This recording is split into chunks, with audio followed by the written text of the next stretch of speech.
Today, I'll cover why 2023 could provide investors possibly their biggest opportunity, at least within the crypto market. And without further ado, I think let's get straight into the final show for me of the year 2022. And so much has happened. If you have a look over here at Unusual Whales, you will see that the stock market had a massively green close, but crypto seemed to fail to follow suit, which is a little bit unfortunate and, to be honest, a sign of weakness. So we're going to look at the high time frames, a yearly, quarterly, monthly, and then I'm also going to go into the low time frames, and I want to show you what you could expect in the next days to come.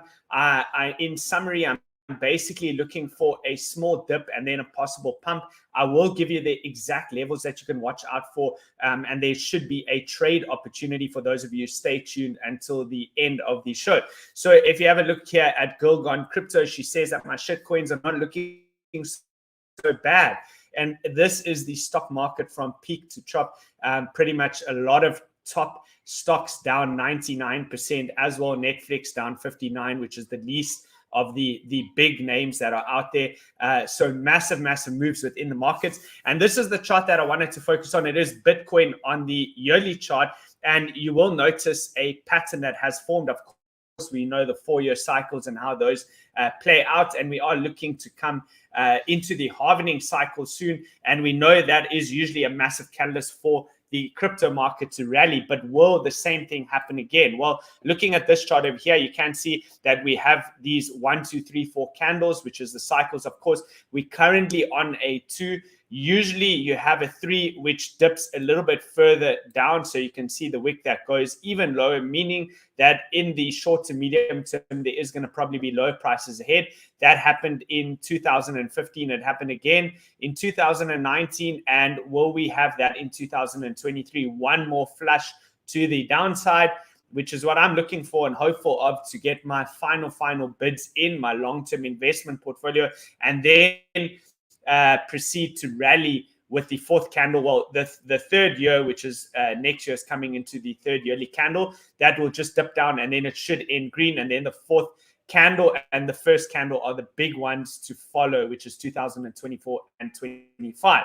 So will that hold true again? Well, if you look at Rec Capital, that chart is inspired at least by his tweet thread over here. So you're welcome to go and have a look at that.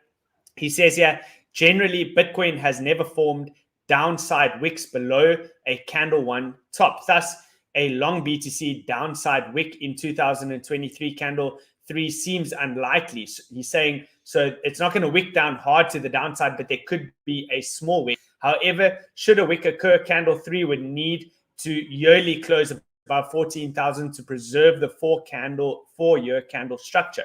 And then he goes on, overall, it will be worth watching how the BTC candle 2 and candle 3 bottoms relate to each other. Across 2014 and 2015, BTC formed a lower low to connect the bottoms of candles 2 and 3. Across 2018 to 2019, the bottoms of candles 2 and 3 formed a high low. So what does that mean? Essentially, what are the targets? That's probably all that you're interested in. The one that stands out, and I've mentioned for such a long period of time, is 13,880. I'm on the key quarterly levels over here.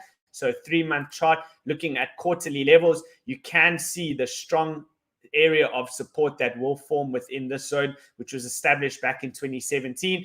And in 2018, it's the area that we ripped through to start the major rally in 2020. And now we are fast approaching that zone to retest it to see if it wants to hold as support. Here is your major demand zone coming in between 10,400 and 13,800.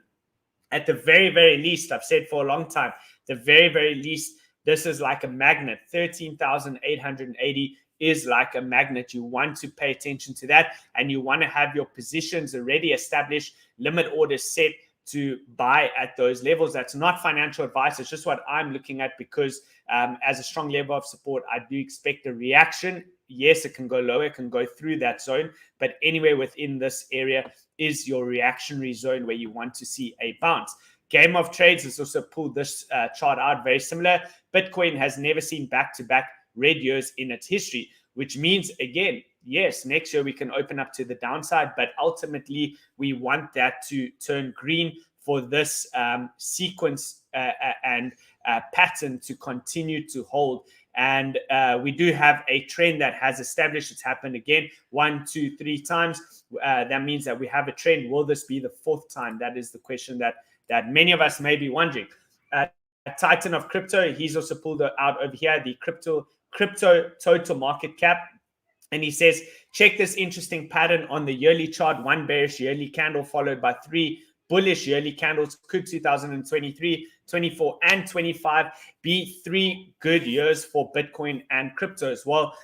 If the patterns are to hold true and the cycles hold true, then the answer to that should be yes. And one way that you can help yourself on the high time frame to identify this is by using the RSI. So I've shown you the monthly key order block level, all areas of confluence that line up with what I've just shown you over there, coming in between 10,000 and that 13,800 level. But the other thing to look at over here is going to be this. It is the RSI on the monthly chart. Now you'll notice that all the bottoms were put in around the yellow line at 43.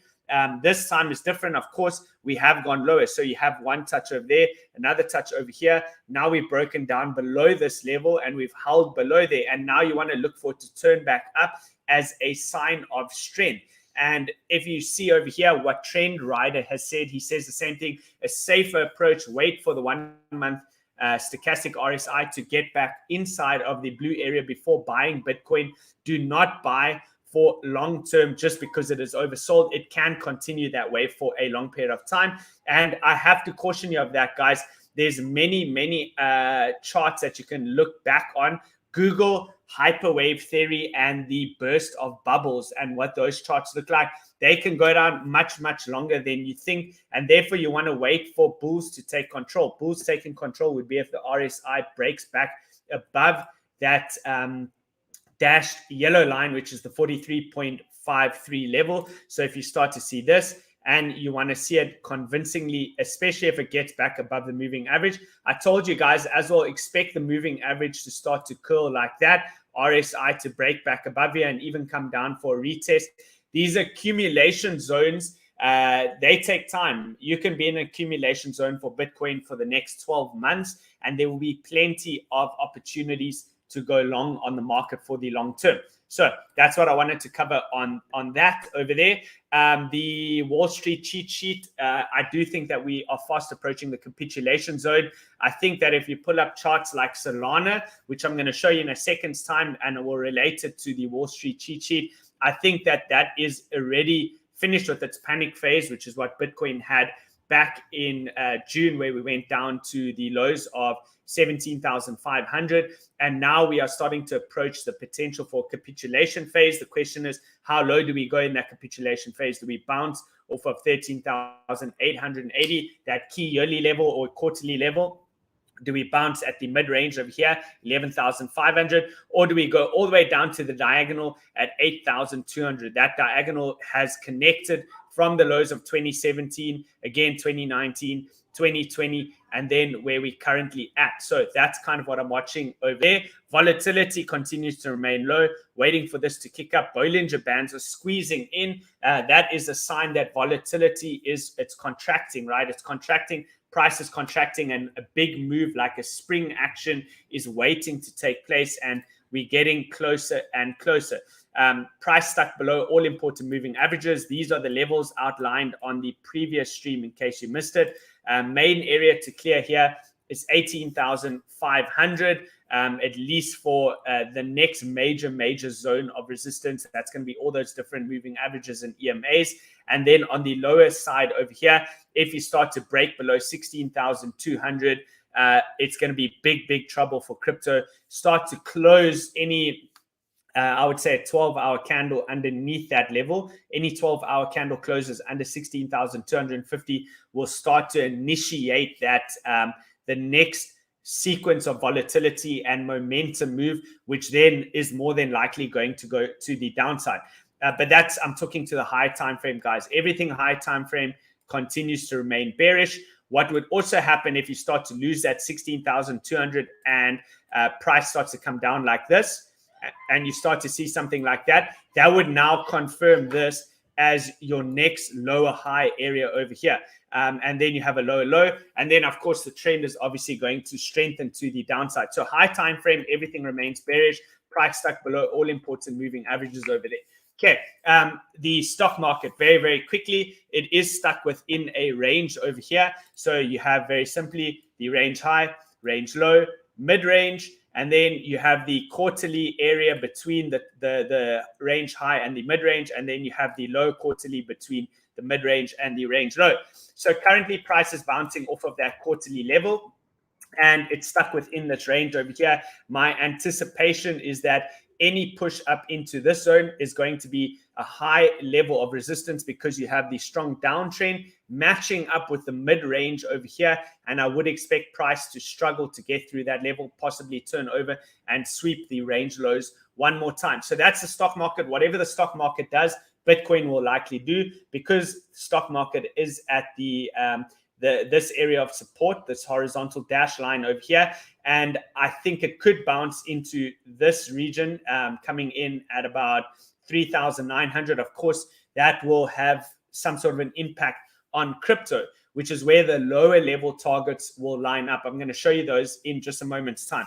I just wanted to touch on as well the Bitcoin dominance over here continues to increase, targeting up towards the mid-range over here. That means altcoins will suffer against Bitcoin for the most part, and one of which has been absolutely annihilated is Solana. Solana is not looking good. Have a look at Solana over here. You can see from the Wall Street cheat sheet perspective, it's got that typical blow off top over here, massive sell-off, complacency rally, came all the way down. Panic starts to set in, and now I think we're going through that whole capitulation phase. So levels, what are the levels? Well, it's not looking good. This is pretty much an area where you wanted to see price really bounce from, that $12 region, and it's failed to do so. It's made a clean break below that, and that is going to now be a new resistance area. So if you start to see price do something like this, any major bounces into this, I would completely offload. Not financial advice, but if I were holding Solana and I wanted to salvage some of my position, I would probably offload over there, because my expectation is you're going to do something like this, bounce into that zone, and then it's just going to slow bleed from there. It's just going to slow bleed over time, and eventually it's going to come into that $4 zone. I don't necessarily think it's going to happen extremely quickly, but over time, that is probably, this is on a weekly chart, by the way, this is probably how you would expect Solana to play out over time. And then once it gets into this zone, this is probably going to become an accumulation zone over time. And then eventually, within the next cycle, maybe 2024, it's going to try and break out of that. And then you can take it from there. Then you ask yourself, go and have a look at old 2017 ETH killers, as they call them. Go look at EOS, go look at NEO. There's a whole bunch of them, guys. Go and have a look at those tokens and see for yourself what happened on their next rally. My fear is that Solana will be a repeat of one of those, meaning that maybe Solana's next major top in the next cycle comes into play around this region, which is what happened with those NEOs and EOS. This is a massive underside resistance over here. So within this area, that could potentially be the next major top. Remember, once you start, if you go through the pain of an accumulation phase down here for such a long period of time, most of the guys that had bought up here, which I know is a lot of people, typical of a hype cycle, look at how quickly it went up over here. Most of these people will be trying to exit this position with any bounces that come within the zone. So you have to understand the dangers of when you have these altcoins. You could be in a lot of pain for a long period of time. And I'm just being totally realistic about that. Okay, VIX. The VIX 2008 analog by Michael J. Kramer has been tracking this fractal the whole year. He says either the timing has changed or it's broken. So let's have a look at the VIX over here. The VIX is in a key level. We know the box over here coming in between 18 and 20.5. This is the zone where you see reactions to the upside. Typically kick off the start of volatility, and when you get above the risk line at 30, that's where the big moves start to take place. But the question is, which way will it go? Well, one thing that I'm using as a proxy to assist is the 30-year bonds over here, so the government bonds. And I did outline this on the previous stream, bouncing off of a key area. That bounce has taken place much quicker than I thought it would take place, to be honest with you. Big push to the upside. And now we're watching, is it going to reject from this zone? Is it going to form a lower high?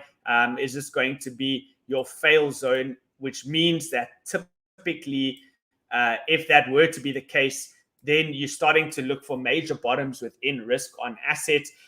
The yields going down typically mean that stocks and crypto would have an easier time. I don't want to say that they're definitely going up. They're not completely inversely correlated, but there is somewhat of an inverse correlation. 10-year looks exactly the same. I'm going to now be looking for weakness anywhere within this zone over here, between about 4 and 4.2%, and we'll see. We'll take it from there. So probably irrelevant going into the next year. When I do my next stream early January, we'll take a look at that again. Now, lower time frame perspectives, looking at Trading Hub over here, and he's using the high block capital liquidation levels, their heat map. It shows two major liquidation levels. One is coming in at 13,000, the other one at 15,000.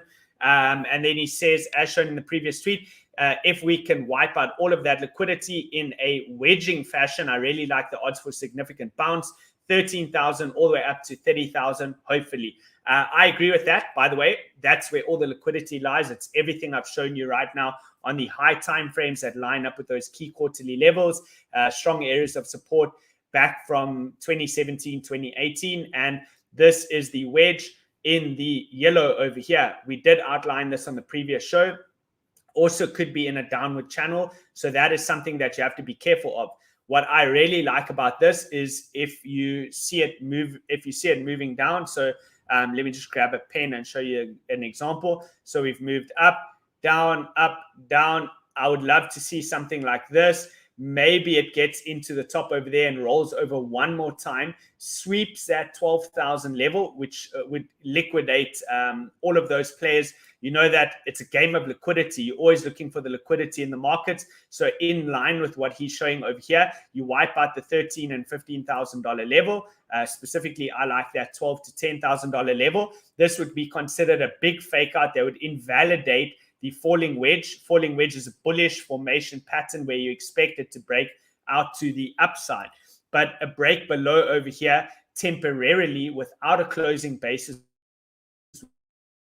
would leave a big wick behind. You meet the middle of this downward channel over here and invalidate, well, a lot of people would think you'd invalidate that falling wedge pattern, only to quickly break back inside and then eventually break out to the upside with a measured move. As he said, $25,000 is the one target. And then after that, you can start to talk about getting much, much higher to the liquidity, which is what I showed you on the previous show as well. This is your order block level before the major breakdown. That comes in between $29,000 and $32,000 zone. So that's what I'm hoping for. That's what I'm looking for. And how would that happen? Well, if you have a look at this chart over here by Caesar, he says that the market is more sidelined than ever before. This power pump will be nothing short of breathtaking.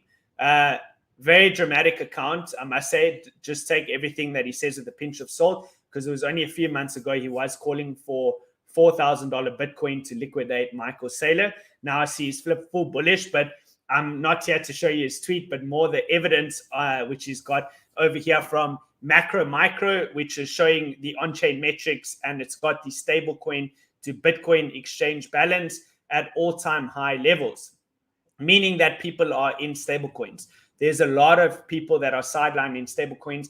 They haven't necessarily left the market per se and withdrawn off of their exchanges into fiat, but they're sitting in stablecoins, BUSD, Tether, USDC, and they're obviously waiting for lower prices, which means that when it becomes a self-fulfilling prophecy and people start to pile into those positions, it creates a massive, massive pump to the upside. So he is right about that. It would be nothing short of breathtaking if we went down to 12K and then bounced rapidly up to 30K.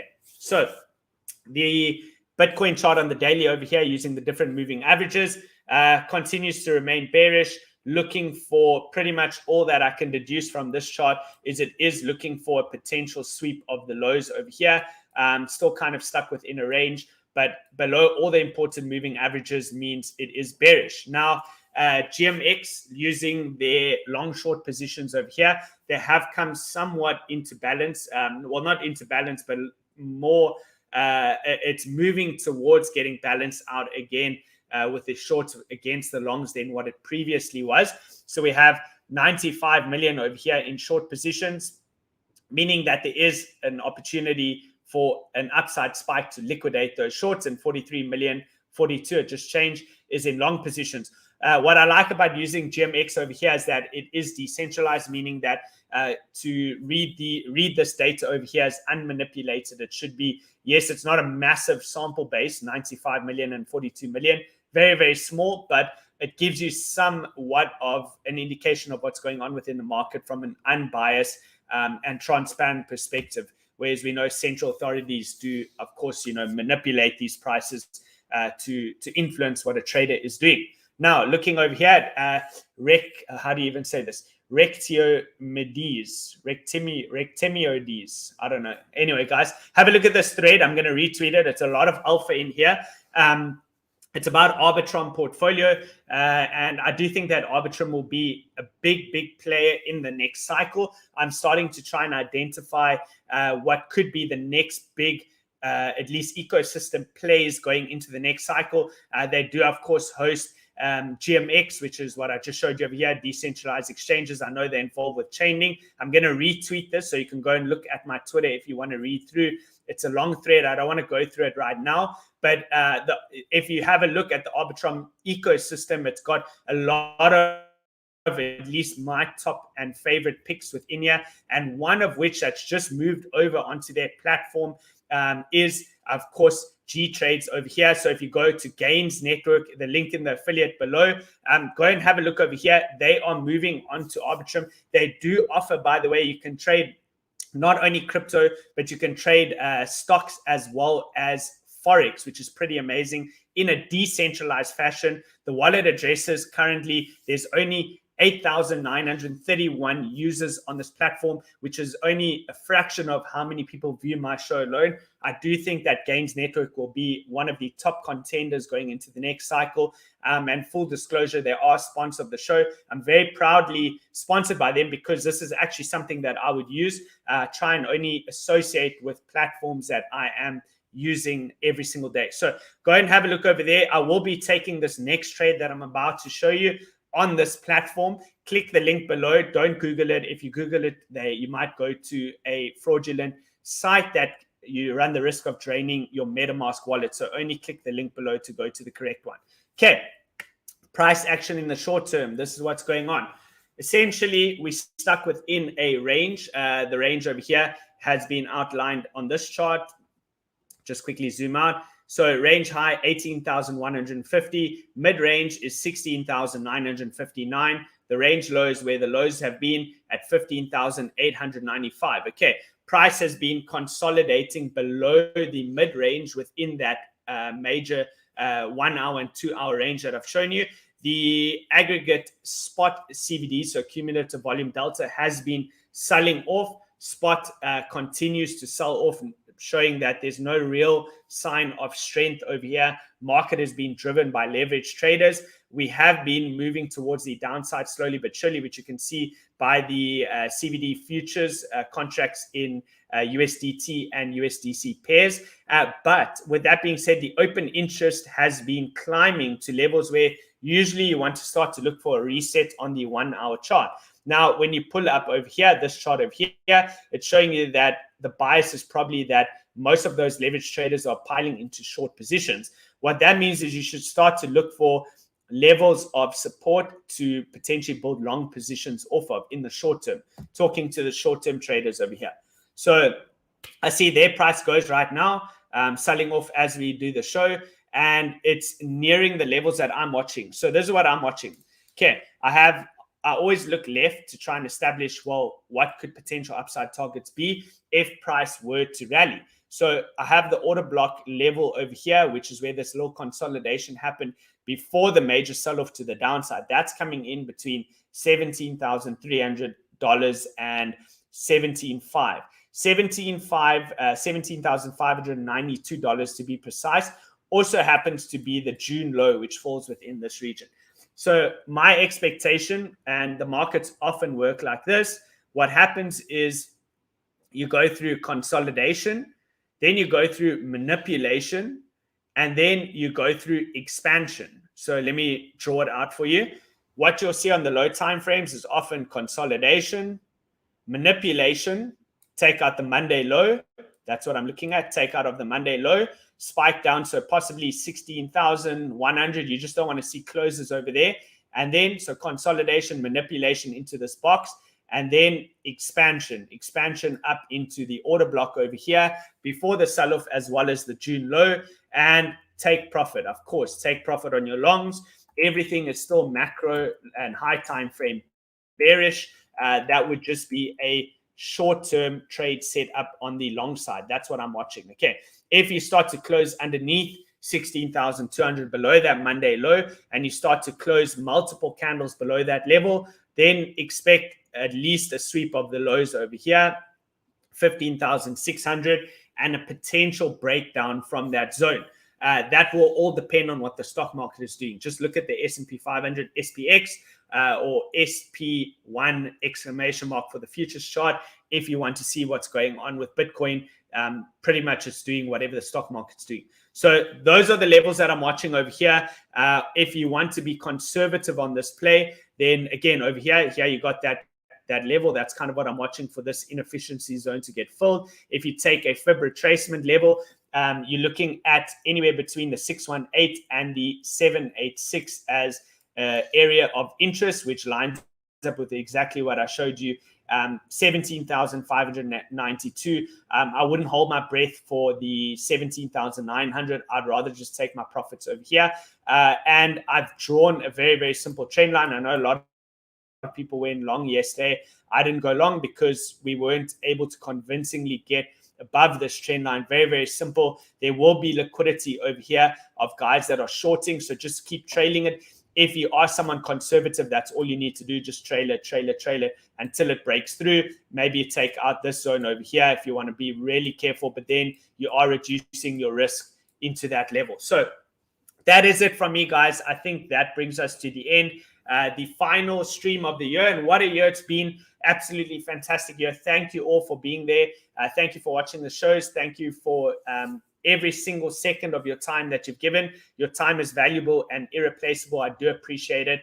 Do me a massive favor. Give this video a like, hit the bell notification, and subscribe to the channel if you're not already. And let's see how next year goes. I do plan on absolutely rocking it. I think I had a solid year in terms of calls, both high time frame and the little intraday plays. And I hope that next year is going to be the same. I'll stay hyper focused. We'll have to get smarter, and we'll have to start looking for smaller plays within these ecosystems, within the different crypto ecosystems, because if we do go through a major consolidation phase, it's going to be harder. It's definitely going to get harder to make money within this market.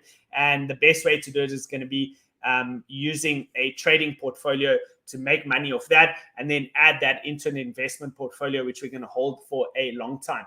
Not investment advice. I'm not a financial advisor by any means, but nevertheless, thank you guys so much for watching. I appreciate you all, and have a happy and fantastic new year. I will see you all in early January. Cheers for now.